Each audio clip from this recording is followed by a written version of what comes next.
Okay, well, hello everybody, and welcome to the Hangover Part 2 press conference at Carlos Ishikawa. And thank you all for coming. This is a press conference for Ed Fornieles, artist. This is Jonathan Al, and I'm Dean Kissick, who will be moderating. So we're going to have ask some questions, have a discussion, and then we'll be accepting some questions from the floor at the end of the press conference. So without further ado, let's begin. The first question I wanted to ask is how are you today, Ed? Very well, very much. Doing good this morning. It's good to see everybody here. And how are you, Jonathan? I'm fine. Cool. Good. Right. And I'm quite nervous. Are you nervous, either of you? Nervous. Not for the rest. Okay. Cool. We have some Valiant. If anything goes wrong, and I'll take Valiant. Okay, let's begin. So we're here in the Hangover Part 2, and this exhibition seems to revolve around something intangible called Dawn Days. Could you tell us what is Dawn Days? Dawn Days is a Facebook sitcom, which basically meant that I stole 32 real American college kids' profiles and then created new ones, which were then inhabited over 3 months. And narrative was sort of developed by people corresponding with each other and by my direction from behind the scenes. And so this is a sort of Facebook sitcom. I guess I should say at this stage that we were both characters in the sitcom. So you played a character for Robert Chan, who we'll talk about shortly, and I played a character for Jake Heitwick, who's a sort of West Coast college basketball star and so drug dealer, gang leader, and a political activist, terrorist, which I enjoyed immensely. So this all took place on Facebook. So Ed, why we all love Facebook? You know, I know everyone here loves Facebook, and really everyone loves Facebook. Why did you use Facebook? You know, because it's there and it's being used and it's popular. And I think that's a good reason to utilize anything for art or whatever. Also, it's how people experience narratives now, in terms of how they construct their own narratives and how they read other people. In a sense, everyone's sort of shooting their own biopics with their friends as the cast. So I kind of wanted to tap into that. And then there's like the practical element of Facebook, the fact that you can have large groups of people working internationally on something, and you can inhabit their daily routines. So, you know, you can become part of their daily lives in a way that I think is very hard to do in any other way, with any other kind of performance. So, your interest in Facebook, primarily, I guess, because it's popular. What's your interest in popularity? Well, I think popularity equals power. I think anything that is popular is working its way into people's consciousness and is kind of building them as they're watching it. So you are what you eat. And I think that these stories, especially like Hollywood anyway, coming on a level that no other cultural maker or narrative maker does. It's most powerful now. Okay. So, as well as Facebook,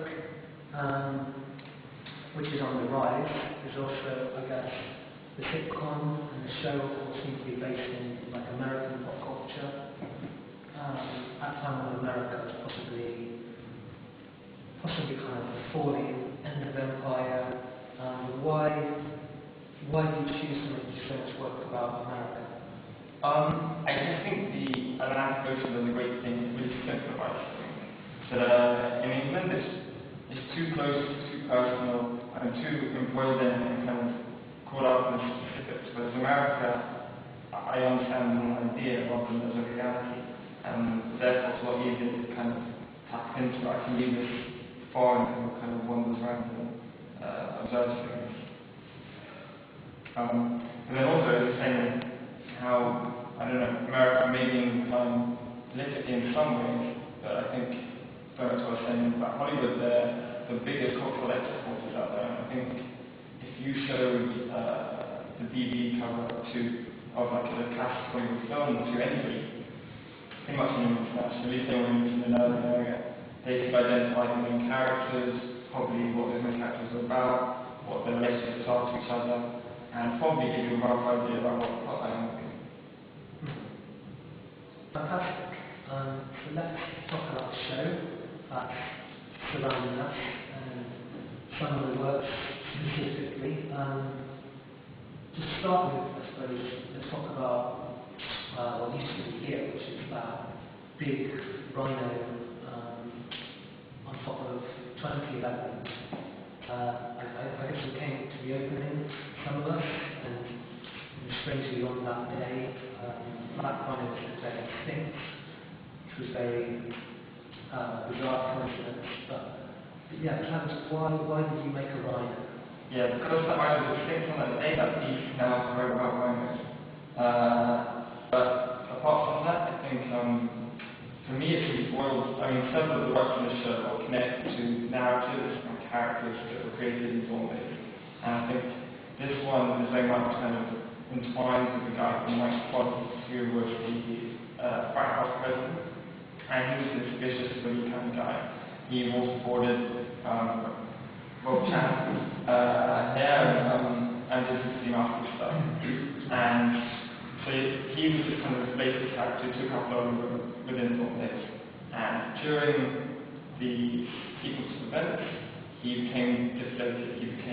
He slightly impotent and lost his power when it was discovered they had a demon inside him and was exercised out of him by this rock girl called Cassie. So the sculpture kind of has that relationship, has his narrative arc kind of contained inside of it. Yes, you were tortured by my colleague, waterboarded rats. Did you like, what did you think of my colleague? I thought it was quite hot. I mean, even though he was kind of up and drag, I mean, during at the end of the drum days, he kind of became nice. I mean, when he had this demon, when he was dealing with the speed, he was kind of nice and kind of a very nice guy.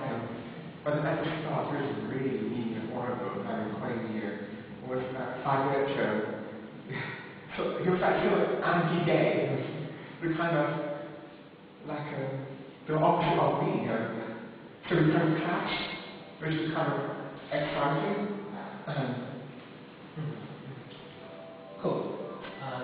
Yeah, it was definitely nicer post-execution. As well as the rhino, can you tell us about the killer whale? Yeah, sure. So killer whale is called Orca, and Orca ended up being a group, an organisation that this guy called Scott Beard set up in Zombies. And they kind of responded to, or they kind of hijacked the 99% Occupy movement. And they were kind of feeding those narratives into their characters. And Orca became first about demonstration, about peaceful protest, and then became something a lot more violent. And it became about affirmative action. It became about the ends justify the means, and that violence is necessary if you want to get the message across. And I know it's kind of strange. And to be honest, the form of the Orca, the killer whale, really just came from me scrolling through eBay and like blogs and noticing that in kind of college pool parties there always seems to be this inflatable killer whale. Also, I like the fact that the killer whale itself is kind of killer and Greenpeace at the same time. I kind of like that. Cool. So as the Occupy Wall Street movement is gaining pace in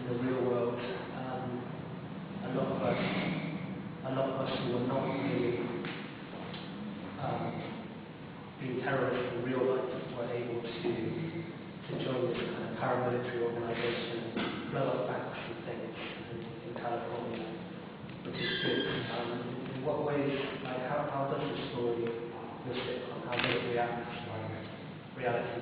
Well, I think the real master of Dawn Days was narrative. I think the characters and the plot were hungry, so constantly absorbing narrative from anywhere they could. And that was from news or current events, or it was from leeching on real Facebook characters or pictures of tumblers, just absorbing everything that's there. And yeah, it was exciting when you were getting sort of current events feeding into Dawn Days. Cool. And the narrative, the whole sitcom was transformed for the purposes of this exhibition into a video, which I'm sure a lot of you have seen in the Pokey room behind there. Can you tell us the ideas behind your video? Yeah, so the video is very practical on one level. It introduces what this is, what the sitcom is, it introduces some of the ideas, the plot, and the characters. So that allows you to navigate your way around the show a lot more fully, and it's kind of a starting point. But then I also think that Dawn Days shared something with Gossip Girl. I don't know if you've seen Gossip Girl. You've seen it? Very good. But in Gossip Girl, the narrative happens so quickly because an event occurs and then everyone knows about it instantly. It's kind of like there's no kind of build-up, there's no reveal. It's always just like event, and so everything speeds up exponentially. And I think that happened in Dawn Days. So it was fun sort of mimicking the Gossip Girl format in some way. Cool. Yes. We all love Gossip Girl. The last work I wanted to talk about in some detail was this show meeting over there to our left and your right. What exactly, who or what is that based on?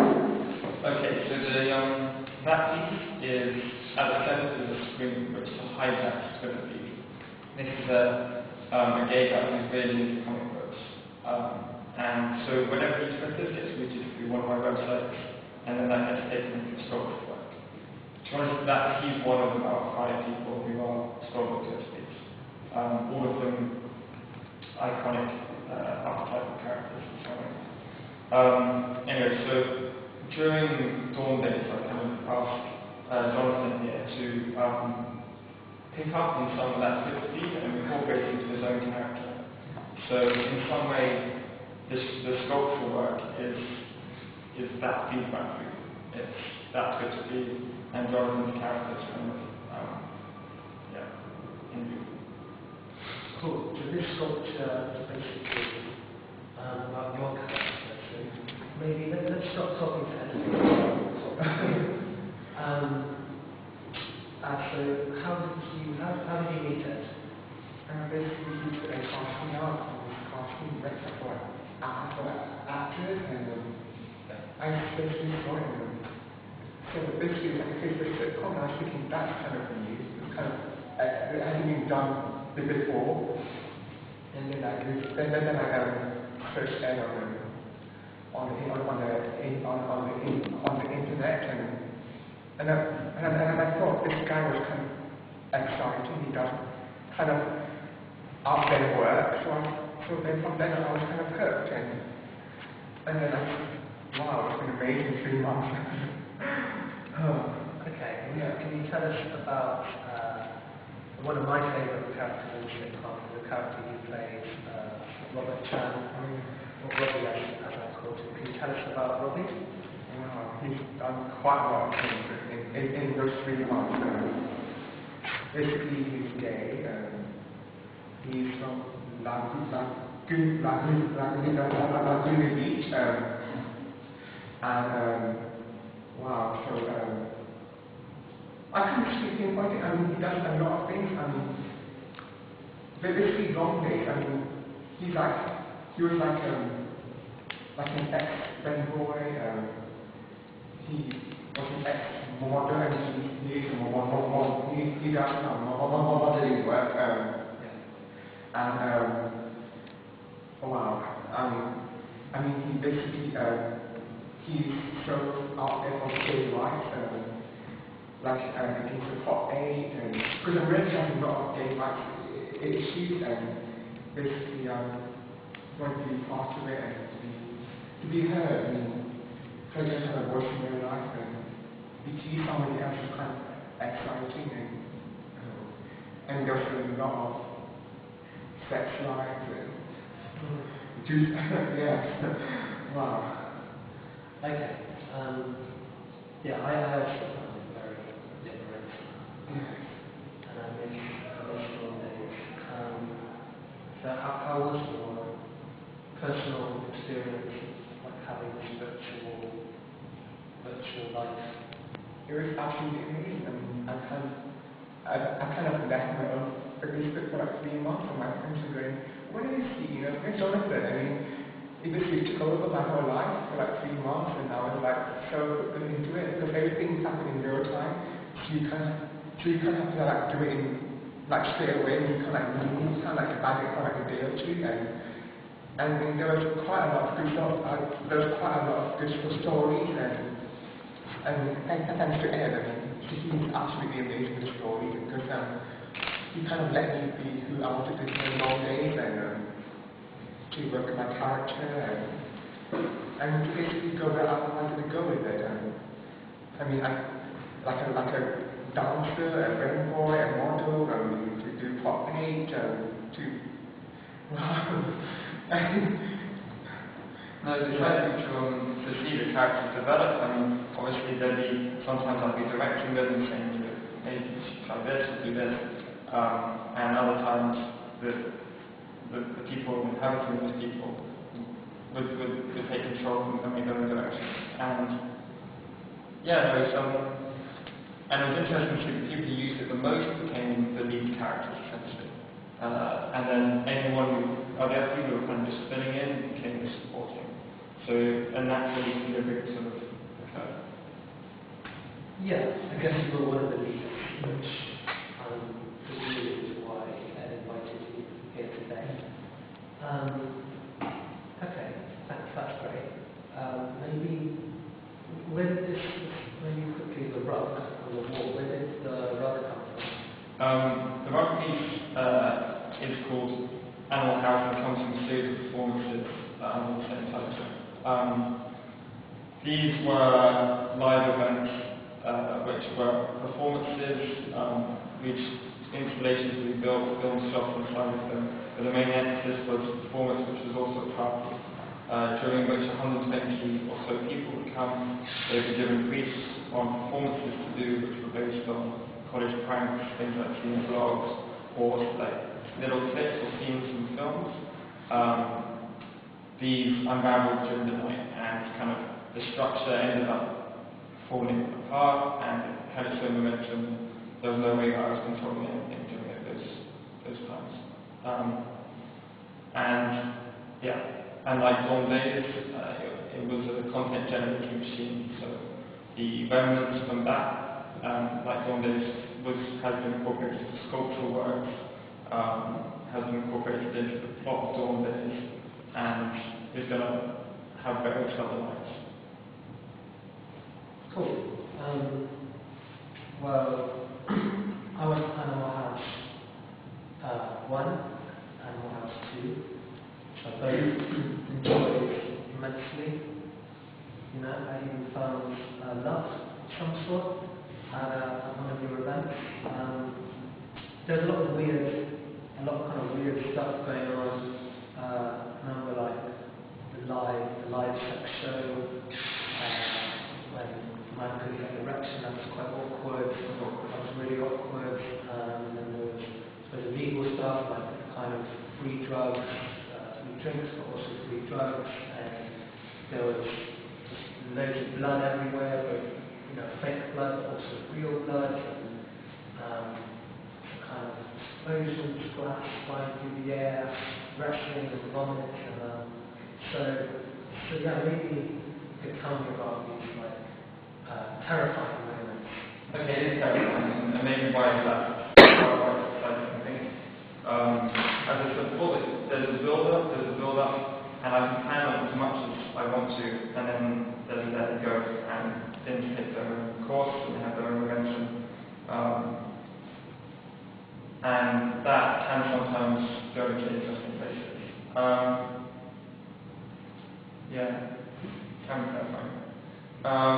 But then, what I really wanted to do is just create an environment where people were allowed to enter a state of mind which they perhaps don't normally go, and which they normally protect themselves against. And in that way, I think that we were or supplying some sort of service or allowing people to go somewhere where it's not helping a bit they wanted to. Okay. So yeah, relationships were started, ended, blood was shed, A&E visits were made. In your artwork, a lot of people do things that they don't normally do, whether in reality or virtually. And some could say there's sort of exploitative element to this. How would you answer that criticism? I think that, first of all, I've only ever just asked people to do stuff. I've only ever sort of asked if they'd like to be involved. Second, I think that it seems like that maybe from the outside, because the things that are being asked to do, especially animal health stuff, people normally protect themselves against these things. People normally put up barriers so that they don't get into those situations, and they don't find themselves doing those things. And maybe that has something to do with that's why those things are associated with younger states, they're associated with your college days, or with your teenage years. And maybe this idea of concept of the adults is a rejection of those things. But maybe things that sometimes it's good to express, sometimes it's good to place where it's good to go. Okay, fair enough. As I was walking to the gallery this morning, I noticed on the bus stop outside there's a poster for the Hangover Part 2, the film, not the exhibition. I was wondering, why did you call your exhibition the Hangover Part 2? Well, there is actually, two reasons, but one of them is, like that poster, you end up hiding. It's very easy to hide that. All of the press, the advertising, the name, this consciousness is there.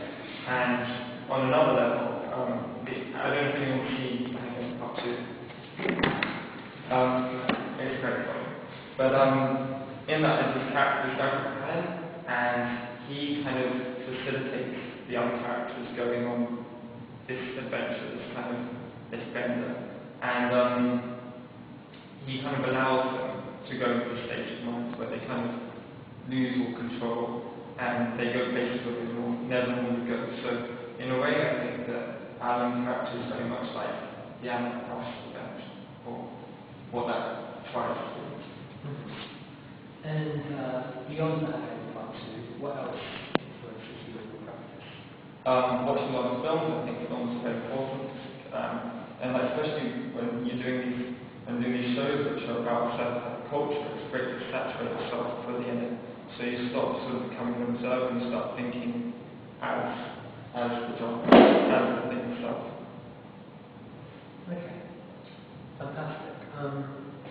So one of your friends told me you had a good kind of amusing anecdote about a dog that happened to you recently. I was wondering if you could enlighten us about that. That's very traumatic. I was walking down the road and a dog got hit by a car, and it was all bloody and was dying. And without thinking about it, I just went up to the dog and broke its neck.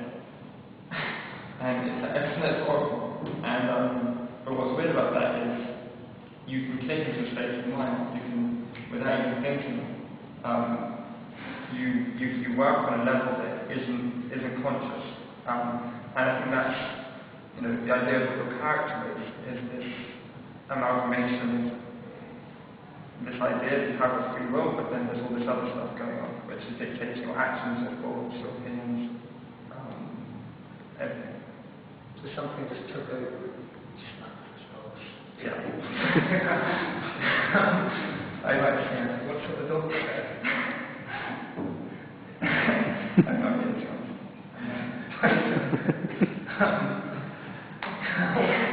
How would you sum yourself up in 5 words? What would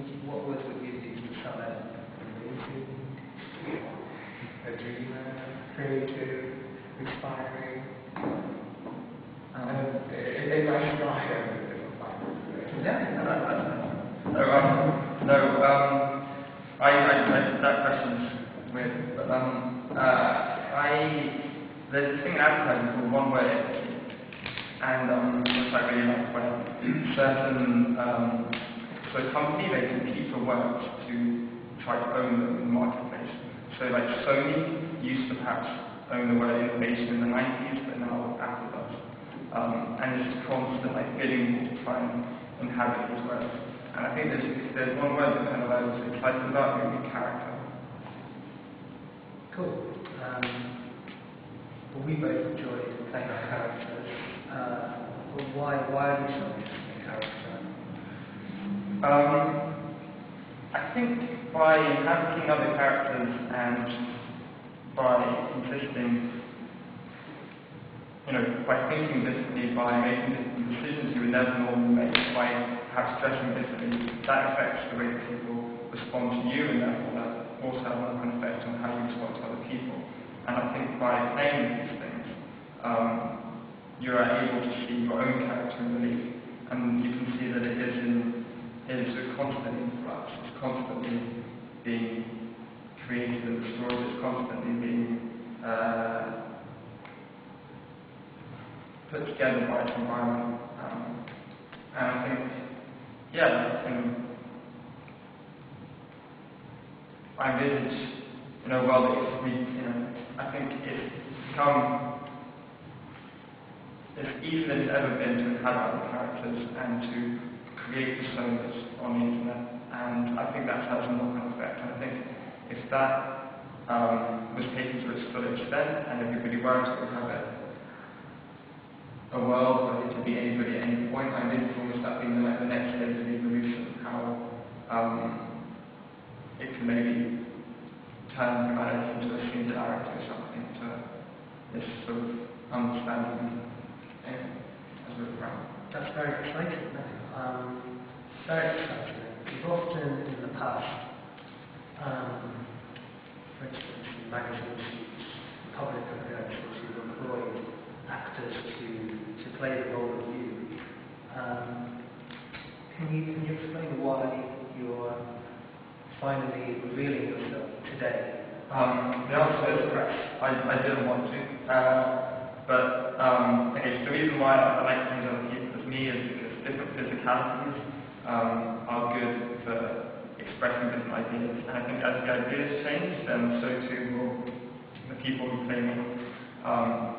Because it's the best way of presenting an idea. So for instance, the geeky guy with glasses is more convincing, completely irrational, he's more convincing perhaps giving you the lecture about the scientific theory. It's kind of just ingrained into us. And so ideally I think